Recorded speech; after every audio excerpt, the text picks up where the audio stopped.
What's up, guys? Coming back at you with another video. Today we're going to do the unboxing of the Glock 30 Gen 4.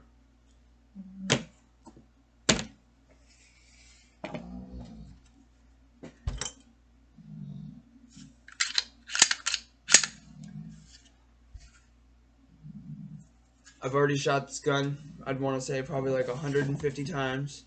I brought it to the range a little bit ago. I didn't get any footage of it, which I wish I would have. I don't know why I didn't. So the Glock 30 comes with a 5.5 pound standard Glock trigger pull, standard sights. Me personally, I'm going to change them. I'm going to get some fiber optic sights. I like the one that has the green and then the red in the front. I want to get the light, the Streamlight TLR6. And then it comes with a standard 10 round flush magazine, 3 of them. Standard. Nothing in it. Nothing in it. It comes with 4 back straps. Small, medium, large with the beaver tails. Comes with a speed loader.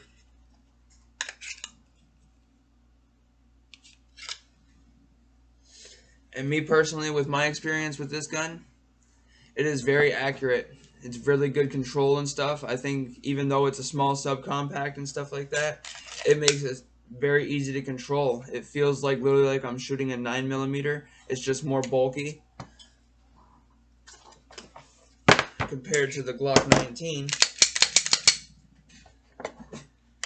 You can tell.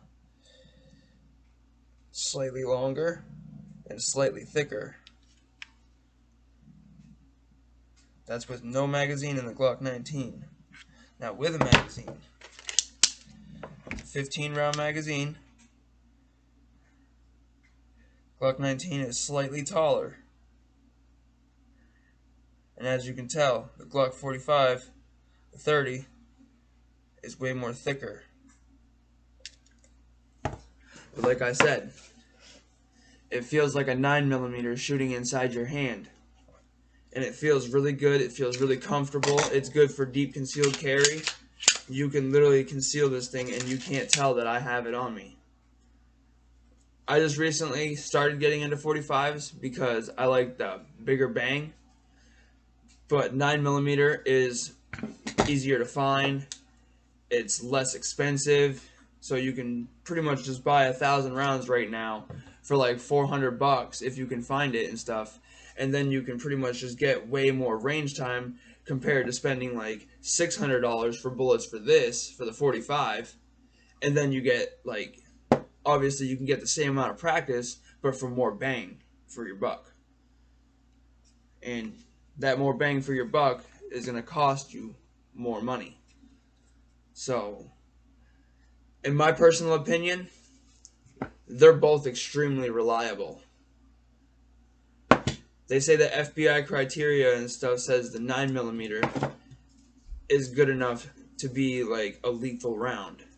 So me, I personally have stuck with the 9mm for those reasons, because the FBI says it fits in their criteria. I'm gonna listen to them. 9mm ammo is semi-cheap and you can find it almost anywhere. So I've stuck with 9mm. But the Glock 30, once 45 ammo becomes way more affordable and easier to find, I'm going to carry this as my backup gun. Right now I'm currently carrying the SIG P365, but I haven't shot it yet, so I'm kind of hesitant to carry it. But the Glock 30 I have shot. Now to take it apart and just shoot it, make sure there's nothing in there, pull it back slightly, pull it down, and pull forward. Inside of it, there's the guts. The spring looks like it's kind of a little bit better than the previous one that I did. The one that I had before, the spring looks like it's a lot better, even though it's still a plastic spring. So the good guide rod, it still helps with the recoil drastically. But I'm going to get an upgraded tungsten guide rod, and then I'm believing that will actually help me a lot better. There's the barrel.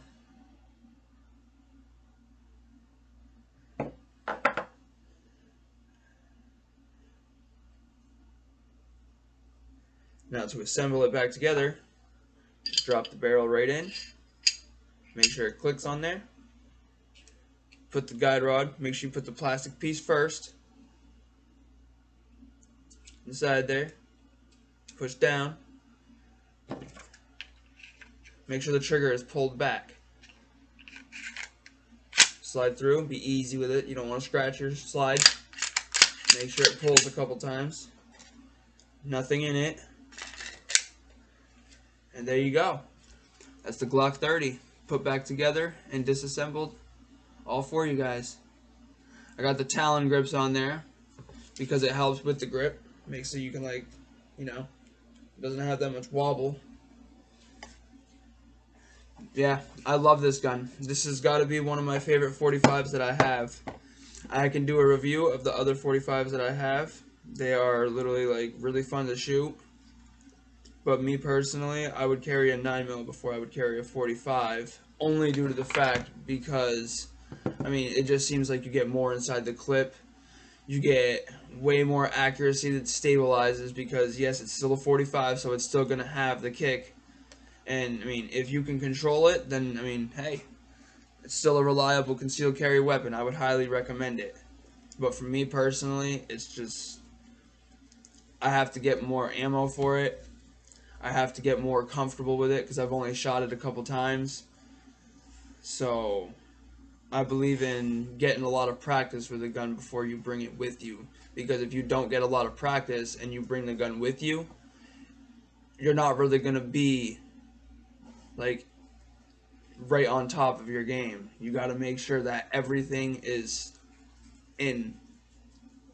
So the best thing you can do is once you get a new gun, don't carry it on you. Bring it to the range and practice with ammo, and then practice with the rounds that you're going to use for self-defense. So that way you can make sure that you can handle that muzzle flip during the situation. You don't want to sit there and be shooting, like, hypothetically, like 185 grain ball ammo and stuff, but you're carrying a 230 grain hollow point. It's going to have a major different flip, and you're not going to be able to account for that recoil.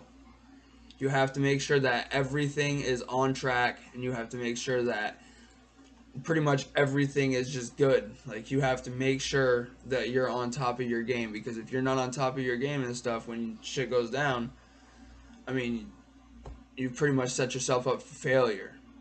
When it comes to it, you want to set yourself up for the best, like, best situation. You want to make sure that you are totally over-prepared. Because that's the best thing you can do, is to make sure that you're over-prepared. Because when it comes to that situation, that's the best thing you can be. Oh, and I also forgot to tell you guys, with the Glock 30, it also fits the Glock 21 magazines. You get that extra +3. Now, it does have slight wobble, but to me personally, that doesn't really affect me at all. If anything, it gives me a little bit better control of the gun. Now, I wish Glock would come up with a little attachment piece that would go right here to make it so it makes it a full-size piece. So that way it's more better. So that way your finger doesn't sit there and get pinched in between the little, like, slide. I mean, the magazine well and the magazine. But other than that, this gun I would highly recommend to anyone who pretty much loves 45s, who loves subcompacts, or anyone who just wants a really awesome range gun or a gun for your car. Me personally, I carry this gun probably inside my car. That's what I'm going to do from now on. Because, like, I mean, why not? So, yeah, that's the Glock 30 unboxing. I hope you guys enjoyed the video. And stay tuned. I'll be having more content for you guys.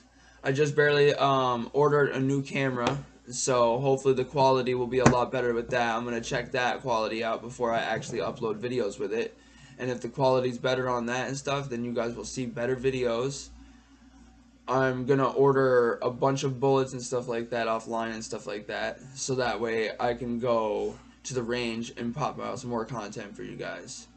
Because I know these unboxing videos, they're good, they're informative and stuff, but I mean, I know you guys would rather see me at the range. It's more fun, it's more entertaining, and then you guys actually get to see what I'm about, so that way I'm not just sitting here talking about guns but don't seem like I know what I'm doing. Now, me personally, I'm not gonna lie, I'm not 100% legitimately on knowing all of my gun stuff.